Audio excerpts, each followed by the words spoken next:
Sino nga ba ang dalawang saksi? Part 2. Ang dalawang saksi ay hindi lamang dalawang taong individual, kundi dalawang divine operations ni Yahuwah na nagmamanifest sa lupa sa huling mga araw. Una, ang Torah o ang kautusan ay ang saksi na tagapagpatupad ng batas ni Yahuwah.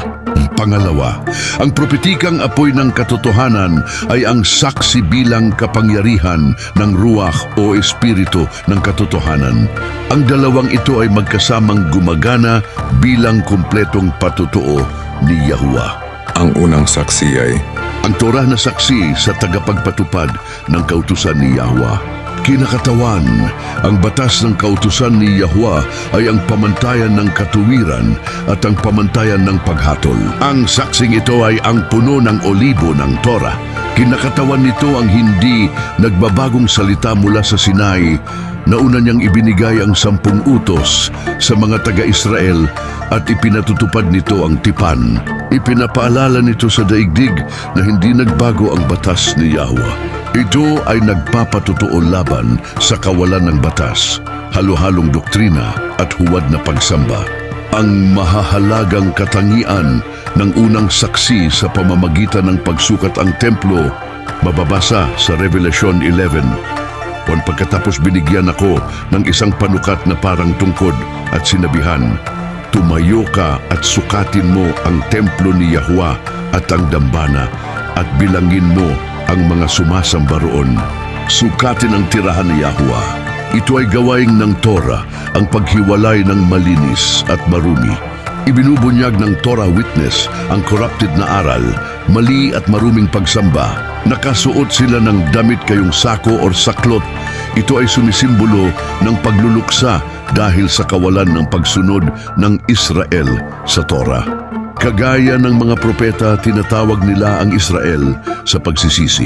May kapangyarihan silang isara ang langit at ito ay iniugnay kay Eliyahu na nagpasara ng langit dahil sinira ng Israel ang kautusan. Ipinatutupad ng Torah witness ang mga paghatol na nasusulat sa aklat ng batas o kautusan sa Deuteronomy 2:8, kung saan inilalagay ni Yahuwah ang mga pagpapala at sumpa ng tipan. Ito ay isang legal na kasunduan sa pagitan ni Yahuwah at ang kanyang bayan. Isang conditional agreement kung saan ang lahat ay depende sa pagsunod o hindi pagsunod. Bakit kailangan ang saksing ito? Dahil inalis ng mundo ang Torah.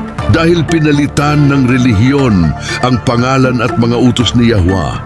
Dahil pinalitan ng Christian doctrine ang Torah ng kanilang tradisyon. Ibinabalik ng Torah witness ang tunay na kalendaryo, ang tunay na pangalan, ang tunay na tipan, ang tunay na pamantayan ng paghatol. Ang ikalawang saksi naman ay ang prophetic fire witness. Kinakatawan ng kapangyarihan ng apoy o espiritual, mga tanda at supernatural judgment ni Yahuwah.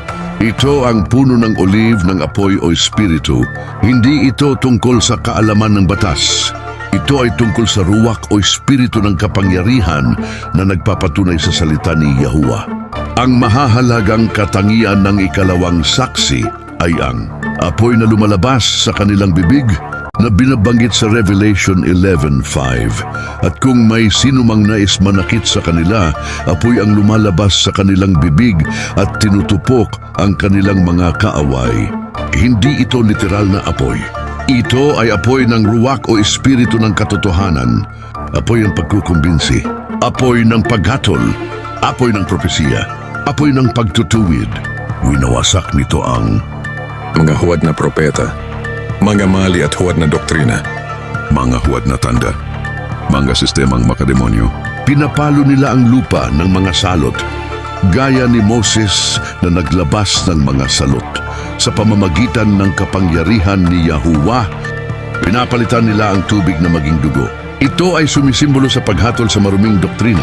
Ang tubig ay sumisimbolo sa doktrina at ang dugo naman ay sumisimbolo sa paghatol. Ibinubunyag ng fire witness kung alin ang dalisay na doktrina at alin ang tiwali. Bakit kailangan ang saksing ito? Dahil hindi na nirerespeto ng mga tao si Yahuwah, dahil tinutukso ng mga relihiyon ang propesiya. dahil ginagamit ng mga church system ang love para pawalain ang paghatol. Ibinabalik ng fire witness ang takot kay Yahweh, ruwak o espiritu ng katotohanan, prophecy correction, at divine power manifestations. Paano magkasamang gumagana ang dalawang saksi? Ang Torah witness ay ang nakasulat na pamantayan, habang ang fire witness naman ay ang espiritual na pagpapatupad nito. Sila ay nagiging isang patuto. Torah at apoy para sa kumpletong revelasyon. Kung walang Torah, walang pamantayan ng apoy.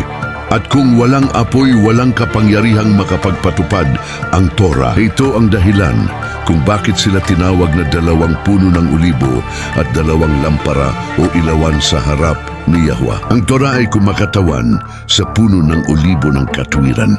Ang espiritual na apoy naman ay kumakatawan sa puno ng olibo ng kapangyarihan at pagpupugay. Ito ay may malalim na hiwaga dahil ang dalawang saksing ito ay makikita natin sa buong kasulatan. Tulad ni Moses na simbolo ng Torah, batas, paghatol, utos, pamantayan, at tulad naman ni Eliyahu na simbolo ng apoy at sagisag ng propetikong apoy, Sinyalis at kababalaghan.